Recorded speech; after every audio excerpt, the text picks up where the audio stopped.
Kenapa sih susah kata kata Bu Eli tuh, ya susah karena memang udah jarang anak-anak tahun 2017 yang belum terpapar pornografi. Kebayang ya, apalagi sekarang gitu, tahun 2024 jaringan internet itu semakin canggih,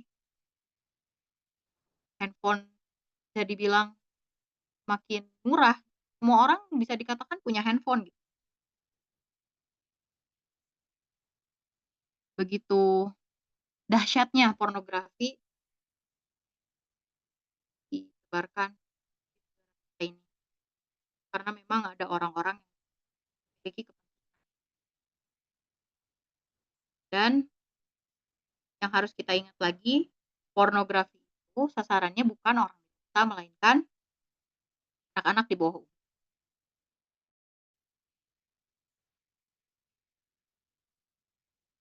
Ini contoh bukan contoh, ini memang otak ya, gambaran otak ketika apa ya, disisihkan atau apa itu, lupa.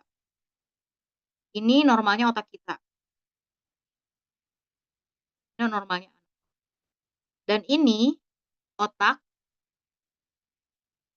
manusia yang udah adiksi terhadap heroin, narkoba gitu. Bisa dilihat kerusakannya ya, Bu, yang jadi dan ini, otak yang ketiga ini, gambaran otak yang terpapar kecanduan hal-hal pornografi. Bisa dibandingkan ya, orang yang kecanduan pornografi itu lebih rusak otaknya dibandingkan orang yang kecanduan heroin. Makanya benar kata Bu Eli Risman, ini disebut juga dengan narkoba lewat mata. Kecanduannya sama seperti orang yang memakai narkoba, efeknya pun terhadap otak manusia sama, antara otak yang kecanduan pornografi dengan otak yang kecanduan narkoba.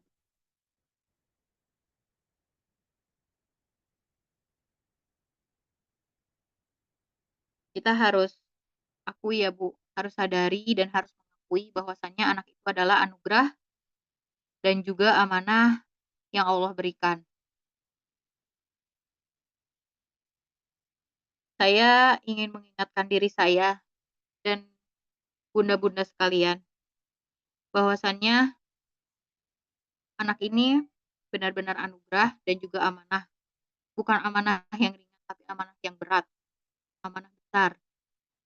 Satu anak itu udah cukup dibilang amanah berat, apalagi yang 2 anak, 3 anak, 4 anak. Kita juga harus ingat Bu, ada banyak sekali pasangan yang mendambakan kehadiran seorang anak, tapi Allah menahannya. Dan kita nih yang udah Allah kasih, entah itu dengan cara yang mudah ataupun disertai dengan perjuangan yang berat, waktu mau punya anak itu. Yuk, kita sadari yuk, kalau tugas kita itu bukan cuma ngasih makan loh. Tugas para ayah juga bukan cuma cari nafkah loh. Ada tugas yang lebih berat daripada itu, yaitu mendidik anak-anak kita, menjaga anak-anak kita. Dan harus yang kita ingat, kullu mauludin yuladu 'alal fitrah. Tiap anak itu dilahirkan di atas fitrahnya. Mereka itu lahir di atas tauhid, di atas kebenaran. Makanya jagalah anak-anak kita agar senantiasa berada di atas fitrahnya, di atas kebenaran. Karena kelak kita akan dimintai pertanggungjawaban atas itu. Jangan pernah merasa bahwa anak-anak yang ada di samping kita sekarang adalah milik kita. Enggak, Bu. Bukan. Mereka itu bukan milik kita, tapi mereka itu milik Allah dan akan kembali lagi kepada Allah.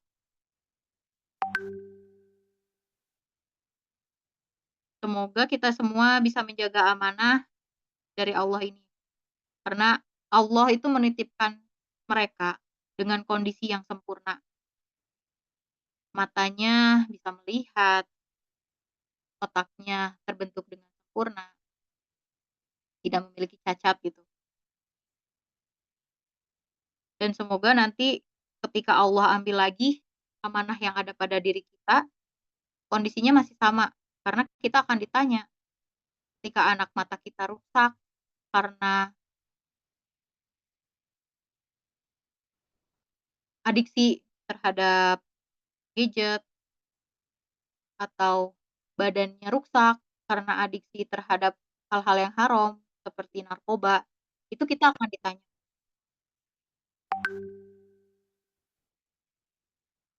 Itu yang harus kita sadari. Gak selamanya anak itu ada di samping kita. Gak selamanya anak itu ada dekat kita. Akan ada waktunya nanti, entah itu kapan, anak itu akan Allah ambil lagi. Anak itu akan kembali kepada yang menitipkannya kepada kita. Makanya tugas kita itu memang berat. Sekali lagi tugas kita itu memang berat, terutama di zaman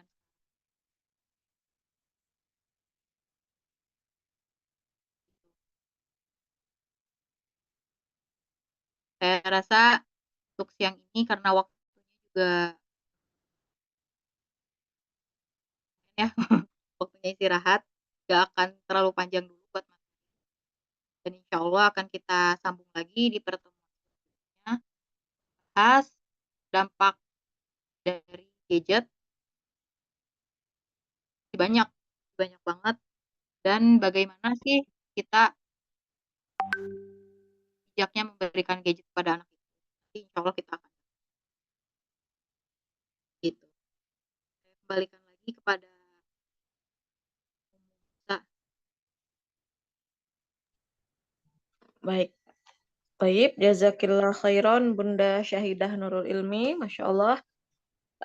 Ilmu yang sangat luar biasa, bermanfaat untuk para ibu dan ayah di rumah yang memiliki anak-anak. Semoga bisa diterima dengan baik dan bisa diamalkan oleh para orang tua di rumah dan menjadi amal jariah untuk Bunda Syahidah Nurul Ilmi, insya Allah. Selanjutnya, Ana lanjutkan kepada sesi tanya jawab. Silahkan kepada ummahat yang hadir siang hari ini, barangkali ada yang belum dipahami atau mungkin ada pertanyaan yang berkaitan dengan materi yang disampaikan Bunda Ilmi siang ini. Silahkan boleh mengisi format pertanyaan atau mungkin mau bertanya secara langsung, boleh raise hand. Tafadhalna ummahat.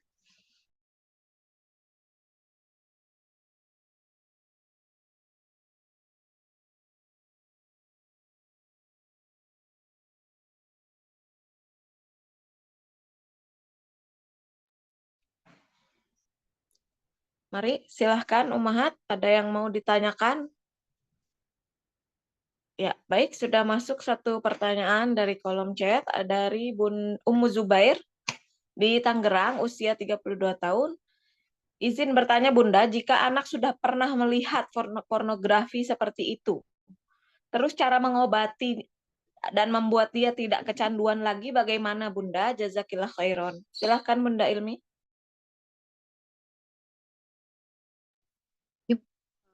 Terima kasih kepada Ummu Zubair yang sudah menyampaikan pertanyaan. Sebenarnya kalau anak yang udah terkena pornografi dari yang pernah dipaparkan oleh Bu Eli Risman, Bu Sarah Risman, yang memang menjadi acuan saya dalam masalah parenting itu. Mereka itu mengatakan, bizumullah, bahwasanya otak yang karena yang terpapar pornografi itu tidak akan bisa pulih 100%, tidak akan bisa balik lagi gitu ya. Tapi bisa dialihkan dengan hal-hal yang positif. Entah itu dengan dialihkan ke hobinya dia. Dan satu yang saya ingat yang pernah disampaikan Bu Sarah Risman, ambil HP-nya. Anak itu nggak punya kekuatan kalau kita nggak kasih, ambil HP-nya. Tapi kalau kalau HP-nya diambil nanti nangis, ya nggak apa-apa, nangis itu halal kok gitu. Kita juga mengambil HP dari anak-anak kita tujuannya baik kok, untuk kebaikan mereka juga. Tapi kan nanti dia jadi trauma, enggak, itu tuh nggak akan bikin trauma. Justru kalau misalnya kita biarkan mereka, eee, tergelincir di dunia maya, melihat hal-hal seperti itu yang akan membuat otak-otak mereka tuh jadi rusak gitu. Dan yang selalu jadi pegangan saya, kalau misalnya kita mau melakukan sesuatu, kita harus tahu juga konsekuensi. Kita juga harus siap membimbing mereka, bagaimana sih, eee, menggunakan HP dengan bijak itu. Dan sejujurnya, Bu Sara itu pernah menyampaikan, harusnya anak di bawah 18 tahun itu belum belum boleh dipegang HP. Jadi, kalau misalnya udah terlanjur, mungkin bisa dicari bisa mencari pertolongan ke orang yang memang kompeten ya di bidang itu, seperti psikolog anak. Mudah-mudahan dengan seperti itu, kecanduannya bisa diobati. Walaupun ya wallahu a'lam. Dari yang pernah dipaparkan sih seperti itu.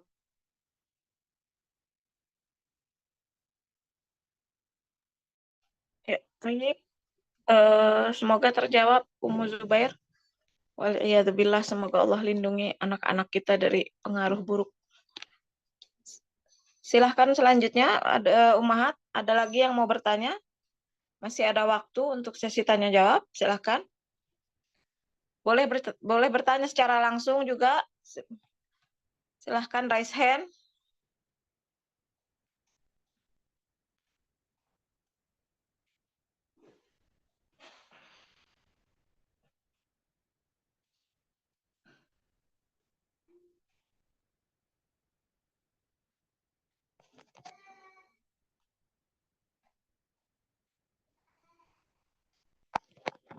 Ya, silahkan Ummahat, ada lagi yang mau bertanya?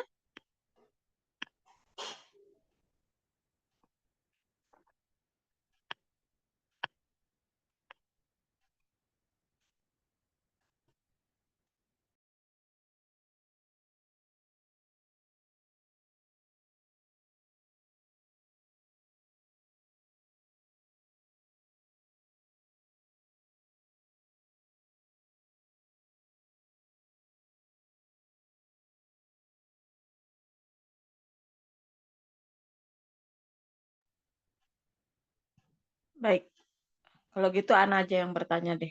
Mungkin Ummahat malu-malu. Em, Sekarang ini kan Bunda, anak-anak sekolah banyak yang diharuskan mendapatkan materi atau mungkin ujian atau mungkin melakukan tugas itu lewat gadget. Semenjak wabah coronavirus kemarin itu kan banyak yang keterusan sekolah-sekolah ini melanjutkan tentang melakukan tugas atau PR atau memberikan materi itu secara digital gitu. Sedangkan di satu sisi, sebagaimana Bunda bilang tadi, bahwasanya anak di bawah 18 tahun seharusnya jangan megang HP gitu kan. Kira-kira bagaimana menyikapinya itu Bunda?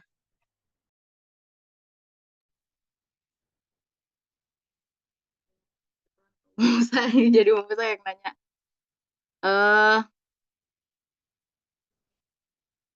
kalau misalnya memang kebutuhannya itu untuk sekolah, jangan kasih akses buat anak sepenuhnya pegang gadget. Intinya semua itu harus ada di bawah kendali kita. Memang sekarang nggak bisa kita pungkiri ya, sekolah itu butuh yang namanya gadget, yaitu laptop ataupun handphone. Tapi dari yang pernah Anda baca, kalau misalnya nggak ada pilihan lagi, coba jangan pakai HP, apalagi itu HP pribadi. Jadi jangan, "Nih ya HP buat kamu sekolah, tolong dijaga," jangan seperti itu. Tapi ini ketika ada kebutuhan untuk tugas, pinjam HP orang tua boleh. Dengan catatan di bawah pengawasan. Atau bisa yang lebih aman itu lewat laptop. Karena biasanya kalau lewat laptop kan laptop tuh lebih besar ya, layarnya lebih besar daripada handphone. Itu kemungkinan anak buat nyari hal-hal yang aneh atau buat kita memantau itu lebih mudah lah. Jadi gitu, jangan ngasih HP-nya langsung, ini buat kamu ya, ini buat sekolah, dipakai dengan baik. Gak bisa, itu gak bisa. Walaupun kita bilang, ini amanah, gak bisa. Karena memang ada orang-orang yang punya kepentingan. Kita mengakses Chrome, tujuannya mencari ilmu pengetahuan pun, biasanya iklannya muncul ya. Iklan-iklan yang tidak pantas tuh biasanya muncul. Gitu. Iya, iya. Kalau seperti smart hafiz gitu, Bunda, sekarang kan banyak tuh smart hafiz itu termasuk gadget juga nggak sih? Smart hafiz itu yang speaker ya? Yang kayak TV kecil gitu. Oh iya iya. Nah kalau misalnya itu, saya tuh pernah baca juga tentang gadget lain, maksudnya tuh yang memang terbatas. Paling yang harus jadi catatan tuh blue light-nya itu ya, karena kan memang blue light itu punya efek samping juga buat matanya anak. Jadi segala macam yang berlebihan itu intinya nggak boleh gitu. Kita nggak bisa mengharamkan mutlak karena memang kan isinya itu juga murotal ya, tujuannya buat buat tahfiz Quran, buat murojaah kayak gitu ya. Tapi ya balik lagi, segala yang berlebihan itu kan nggak boleh. Dan kalau saran Ana sih pakainya yang speaker Quran itu yang memang nggak ada layarnya. Oh gitu ya. Tapi kan kalau yang smart hafiz itu lebih menarik buat anak-anak, Bunda, karena ya anak-anak kan memang suka dengan yang berwarna-warni, yang bergerak, mereka nggak boring gitu kan. Tapi termasuk anu juga ya, gadget juga ya, nggak boleh terlalu banyak juga ya. Iya, iya. Ya, waktu itu pernah dibahas kan sama Kak Yogi kalau nggak salah, yang pernah Ana lihat kajiannya. Intinya itu juga sama aja. Selama dia mengeluarkan cahaya itu ada efek samping buat mata mata anak. Apalagi kalau misalnya itu kan kita jadi ngerasanya aman lah gitu ya, nggak akan ada iklan, nggak akan ada konten-konten negatif. Jadinya ya udah sok aja mau berapa lama juga. Padahal itu ya tetap aja blue light itu pasti ada di semua layar sih. Bakal pengaruh sama otak anak juga ya. Ya. Terus kalau misalnya buat suara itu Ana tuh pernah dengar dari materinya dokter dokter Tiwi kalau nggak salah. Itu untuk anak di bawah usia 2 tahun sebenarnya nggak direkomendasikan dengar suara-suara yang kencang. Jadi kayak eh, audio dari speaker kayak gitu tuh sangat tidak direkomendasikan gitu.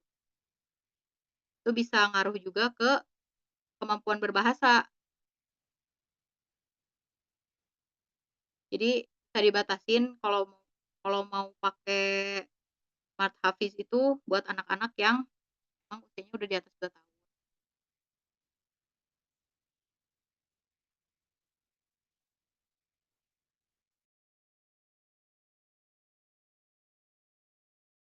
Oke, Tayyib, jazakillah khairan Bunda Ilmi atas jawabannya.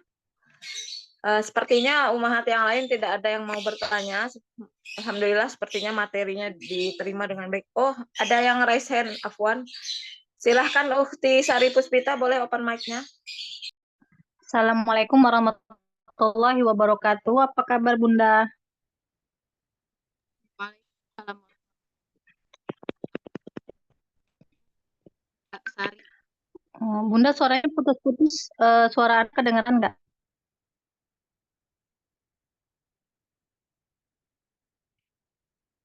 Halo? Bunda Ilmi, terdengar suaranya? Ya, ya. Lupa belum nyalain. Sekarang putus-putus nggak ya? Enggak. Ya, Ya. silahkan. Enggak. Ya. Ya, Bunda Afwan mau nanya, seberapa berat kerusakan yang akan dialami sama anak ketika anak itu misalkan terkena kayak sinar-sinar dari gadget gitu, dari HP kayak gitu. Meskipun misalkan anak dibatasi pegang HP dan itu nggak tiap hari gitu ya, tapi dari yang sebentar itu tuh akan ada pengaruhnya juga dan sebesar apa pengaruh untuk kayak kerusakannya itu pun dan terhadap apa aja bisa kerusakannya itu bisa ke mana aja gitu. Nah, segitu aja Bunda, jazakillah khairan. Intinya kalau sinar biru itu kan dia mengikisnya tuh lutein pada retina mata ya. Itu yang pasti dia nggak baik juga buat mata. Terus yang kedua, anak yang hyperaktif itu bisa dikoreksi dari seberapa lama dia terpapar oleh gadget. Karena ternyata itu kan menembus otak ya. Sinar biru itu menembus otak. Jadi kalau misalnya ada anak yang hyperaktif terus eh, susah tidur, itu bisa jadi dia terlalu lama terpapar oleh sinar biru itu gitu. Untuk seberapa jauhnya saya belum pernah baca lebih banyak terkait itu karena waktu itu concern saya di negatif dampak negatif dari gadget gitu. Karena memang kan kalau buat saya pribadi dibatasi ya penggunaan gadget di anak-anak itu dibatasi. Jadi saya lebih banyak mencarinya konten-konten apa saja sih yang harus saya hindari, saja sih yang bisa saya akses. Tapi kalau untuk lebih lengkapnya mungkin nanti bisa ditanyakan kepada yang lebih ahli. Intinya blue light itu menembus retina mata. Lapisan lutein itu tertembus oleh sinar blue light.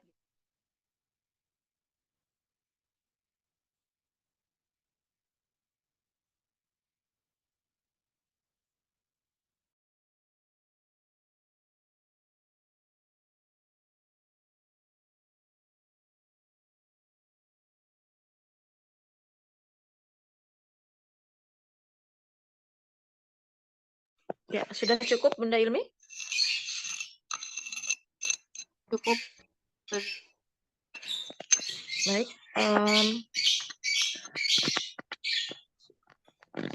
Pertanyaan di kolom chat sudah habis. Dari yang raise hand juga tidak ada lagi. Sepertinya cukup. Dari Bunda Ilmi mungkin ada tambahan terakhir sebagai penutup, silahkan.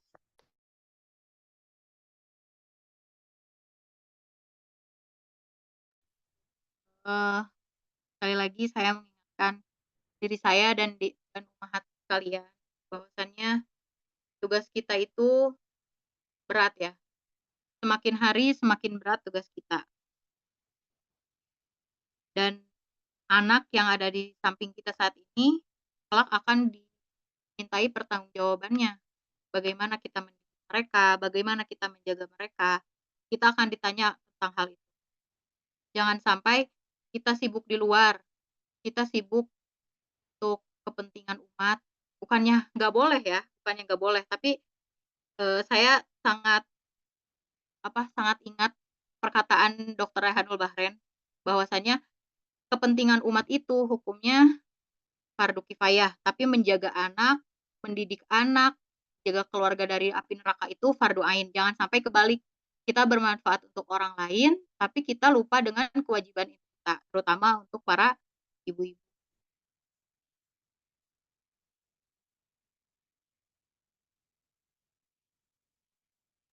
Baik, jazakillah khairon Bunda Syahidah Nurul Ilmi atas materi dan waktu yang telah diberikan kepada kita semua siang hari ini.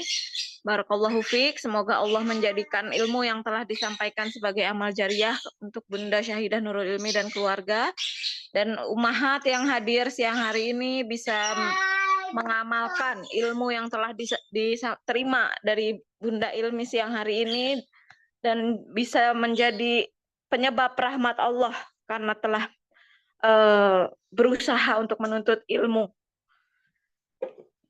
Insya Allah kita bertemu lagi di kajian-kajian Rodatus Solihat berikutnya bersama para narasumber kita. Alhamdulillah, kajian siang hari ini telah selesai, materi telah tersampaikan, dan pertanyaan semua telah terjawab. Ana mohon maaf jika ada kekurangan Ana sebagai moderator di siang hari ini. Kesempurnaan hanya milik Allah. Kesalahan dan kekurangan murni datang dari Ana. Ana tutup kajian kita siang hari ini dengan doa kafaratul majelis. Subhanakallahumma wa bihamdika asyhadu an la ilaha illa anta astaghfiruka wa atubu ilaih. Assalamualaikum warahmatullahi wabarakatuh.